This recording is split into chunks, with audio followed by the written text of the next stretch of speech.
Stay in history, March 25th, 2021. Georgia says, we didn't like the way the 2020 election turned out here in our state. And Georgia was, one of those states where Donald Trump said he got hosed. You'll remember.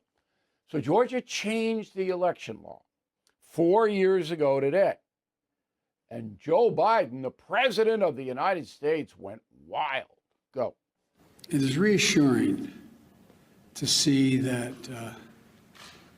for-profit operations and businesses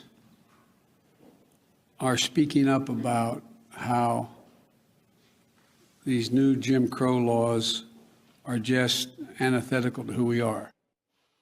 That's just a bunch of bull. They're not Jim Crow laws, and Georgia's laws have been challenged, and they lost. Georgia won.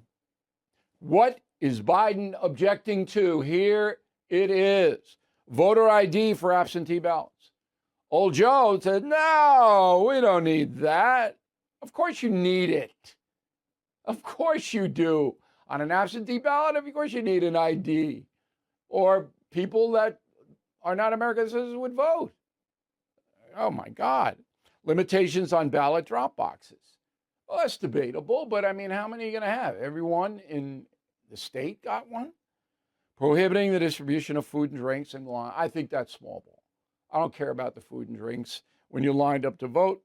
And finally, reduce time frame for requesting absentee ballots.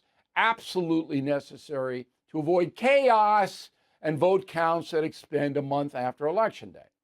But this is Jim Crow. You know what Jim Crow law is? Jim Crow was designed to make it impossible for Black Americans to vote.